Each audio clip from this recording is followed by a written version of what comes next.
Halo semuanya, kembali lagi di proyek Integrated Learning 6. Kami dari kelas 7D, kelompok 7 SMP Regina Paci, Surakarta. Perkenalkan, nama aku Ramira Minerva Serafina dengan nomor urut 31. Kalian boleh panggil aku Sera. Tentu saja aku nggak akan bawain podcast ini sendirian. Siapa aja yang akan nemenin kita untuk belajar bareng kali ini? Sama aku dong. Hai semuanya, kenalin aku Christian Ronaldo Yobel Hindrawan, panggil aja Leon, dan aku nomor urut 12. Aku juga ikut ya. Halo semuanya, aku Fiona Kaista Pribadi, biasa dipanggil Fiona, dan aku nomor 17. Kan kurang satu ya? Siapa yang belum? Halo, aku Joshua Ananta, panggil aja Jojo.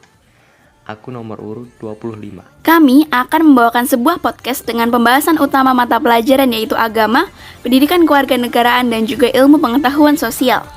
Dengan 3 mata pelajaran tadi, kira-kira apa aja ya pembelajaran baru yang akan kita dapat bersama kali ini? Apakah teman-teman tahu kondisi kehidupan masyarakat Indonesia di masa Hindu-Buddha? Didukung dengan mengasihi sesama dan juga karakteristik NKRI tanpa membeda-bedakan, pembahasan kali ini akan bertema Love in Humanity and Unity, atau bisa diartikan cinta dalam kemanusiaan dan persatuan. Dengan judul How Unity Grows in Our Motherland, simak podcast kami yang satu ini dan jangan lupa tekan tombol like dan subscribe di bawah ya. Jika tombol subscribe sudah ditekan, nyalakan loncengnya agar kamu tidak tertinggal video terbaru dari channel ini. Happy listening all! Apakah kalian ingat teman-teman bahwa manusia adalah citra Allah? Kita ada citra Allah, maka pada sesama manusia kita harus saling menghargai satu sama lain tanpa membeda-bedakan satu sama lain. Sampai sekarang masih banyak tempat yang hanya menghargai orang yang memiliki pangkat tinggi, harta dan tahta, bahkan berdasarkan jenis kelamin. Hal ini tidak terjalan dengan ajaran Yesus yang mengajarkan kasih tanpa melihat orang yang dikasihi. Semasa hidupnya, Yesus mengasihi semua musuhnya, yang artinya kita juga harus bisa mencontoh Yesus di kehidupan kita sehari-hari. Yesus mengajarkan kita untuk berbuat kasih pada siapapun. Kita juga diajarkan untuk mengampuni dan memaafkan musuh-musuh kita. Di zaman sekarang, banyak orang tidak saling menghargai satu sama lain dan memandang harta, suku, ras, dan bahkan agama. Maka dari itulah kita harus melawan balik tindakan tersebut dengan cara berdoa dan berbuat kasih pada sesama kita, menjunjung tinggi toleransi, dan jangan membiarkannya pudar di negara NKRI tercinta ini. Jojo tadi menyebutkan bahwa menghargai dan juga toleransi jangan sampai pudar di NKRI kita ini. Tapi apakah teman-teman sudah mengenal betul NKRI itu sendiri? Bentuk negara Indonesia adalah negara kesatuan yang berbentuk republik atau lebih dikenal dengan Negara Kesatuan Republik Indonesia atau NKRI. Sejak kelahirannya pada tanggal 17 Agustus 1945, Indonesia telah memiliki tekad bahwa negara ini akan eksis di dunia internasional dalam bentuk negara kesatuan. Kesepakatan ini tercermin dalam rapat-rapat BPKI dan BPKI dalam menyusun UUD tertinggi dalam negara. Seperti yang dikemukakan oleh Muhammad Yamin, bahwa kita hanya membutuhkan negara yang bersifat unitarisme dan wujud negara kita tidak lain NKRI. Apa aja alasan dasar bentuk negara kesatuan tersebut? Yang pertama, unitarisme sudah menjadi cita-cita gerakan kemerdekaan selama masa perjuangan. Hal ini menggambarkan bagaimana kekuatan unitarisme dalam pergerakan perjuangan pada saat itu. Kedua, agar tidak memberi kesempatan bagi provinsionalisme yang mengklasifikasikan daerah mereka lebih superior dan berkuasa dari daerah lain. Ketiga, fakta bahwa tenaga-tenaga terpelajar kebanyakan berada di Jawa sehingga menyulitkan tenaga di daerah-daerah untuk membentuk negara federal, mengingat luasnya Indonesia sebagai salah satu negara kepulauan terbesar di dunia. Keempat, wilayah-wilayah di Indonesia yang tidak memiliki potensi kekayaan yang sama sehingga semakin menyulitkan pembentukan negara federal. Sebagai negara yang dikenal dengan negara yang kuat dan berbentuk negara kesatuan, tentu saja para masyarakat juga harus menjiwai kesatuan itu sendiri dengan sesamanya. Contoh yang akan kita ambil saat ini adalah kehidupan di masa Hindu-Buddha. Kira-kira seperti apa ya masyarakat Indonesia di zaman Hindu-Buddha? Sama dengan Leon, pasti teman-teman juga penasaran kan seperti apa sih masyarakat Indonesia pada zaman Hindu dan Buddha. Sebelum masuknya kebudayaan Hindu-Buddha, masyarakat di Nusantara sudah memiliki kebudayaan yang maju. Bangsa Indonesia yang sebelumnya memiliki kebudayaan yang tidak serta-merta menerima budaya baru.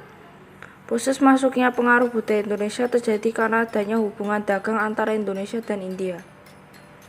Dalam menjalankan pemerintahan, terdapat pendelegasian kewenangan kepala pemerintahan melalui pimpinan di bawahnya sesuai bidang masing-masing. Di Indonesia, birokrasi yang berlalu sesuai dengan jenis negara atau kerajaannya, sehingga struktur birokrasinya tampak ditekankan pada pertanian atau maritim. Mataram Hindu lebih cenderung kepada pertanian, sedangkan Sriwijaya lebih ke maritim. Kira-kira pengaruh kebudayaan Hindu-Buddha di Indonesia itu apa saja? Dalam bidang keagamaan, Indonesia telah memiliki kepercayaan berupa pemujaan terhadap roh nenek moyang. Kepercayaan tersebut memiliki dua sifat, yaitu animisme dan juga dinamisme. Masuknya Hindu-Buddha di Indonesia membuat masyarakat Nusantara berangsur-angsur memeluk agama Hindu-Buddha yang diawali oleh kalangan elit sekitar istana. Oh iya, aku juga pernah baca-baca nih tentang pengaruh kebudayaan Hindu-Buddha pada masyarakat Indonesia dalam bidang sosial. Ternyata, masuknya kebudayaan Hindu menjadikan masyarakat Indonesia mengenal kasta, yaitu Brahmana, Ksatria, Waisya, dan Sudra. Sistem kasta yang berlaku di Indonesia berbeda dengan yang ada di India. Contohnya, masyarakat dan agama pada kerajaan Kutai. Berdasarkan silsilahnya, Raja Kudungga merupakan orang Indonesia yang pertama menyentuh budaya India. Pada masa pemerintahannya, Kudungga masih mempertahankan budaya Indonesia. Kemudian anaknya Aswarwarman diangkat menjadi raja. Karena adanya pengaruh India, mengakibatkan Kudungga tidak dianggap sebagai pemimpin pendiri kerajaan Kutai. Untuk bidang politik, ternyata dalam sistem ini, kepala suku yang terbaik dan terkuat berhak atas kekuasaan kerajaan. Pemimpinnya ditentukan secara turun-temurun berdasarkan hak waris sesuai dengan peraturan hukum kasta.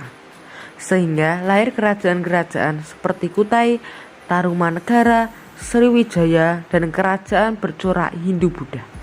Bidang pendidikannya juga tidak kalah berkembang loh teman-teman. Lembaga pendidikannya seperti asrama merupakan salah satu bukti pengaruh dari kebudayaan Hindu-Buddha di Indonesia. Lembaga pendidikan tersebut mempelajari satu bidang saja, yaitu keagamaan. Hingga saat ini lembaga pendidikan yang seperti asrama juga masih terus berkembang. Selain bidang-bidang tadi, kita kelupaan satu bidang. Bidang arsitektur juga ikut berkembang. Pada zaman Megalitikum, Punden Berundak menjadi salah satu peninggalan di bidang arsitektur. Bangunan tersebut kemudian berpadu dengan budaya India yang mengilhami pembuatan bangunan candi. Salah satunya Candi Borobudur, yang mengambil bentuk bangunan Punden Berundak agama Buddha Mahayana. Fungsi dari candi di Indonesia bukan sekedar tempat untuk memuja dewa seperti di India, tetapi sebagai tempat pertemuan rakyat dengan nenek moyangnya. Wah, ternyata banyak sekali informasi baru yang sudah kita dapatkan hari ini. Melihat kita merupakan negara kesatuan Republik Indonesia, kita juga harus tetap menjunjung tinggi sikap menghargai sesama ataupun toleransi. Selain itu, masyarakat pada Hindu-Buddha juga tidak kalah menarik. Banyak bidang yang berkembang dengan baik karena pengaruh dari pemerintahan Hindu dan Buddha. Sebagai warga NKRI, kita harus selalu melestarikan peninggalan sejarah dari negara kita dan bangga dengan itu. Maka untuk mengakhiri podcast kita kali ini, ada secuil kalimat penutup untuk kita semua. Kita percaya bahwa toleransi dan keberagamaan harus dimenangkan. Maka dari itu, ayo sama-sama merubah sikap masing-masing agar menjadi NKRI yang lebih baik. Terima kasih, stay healthy, and salam Serviam.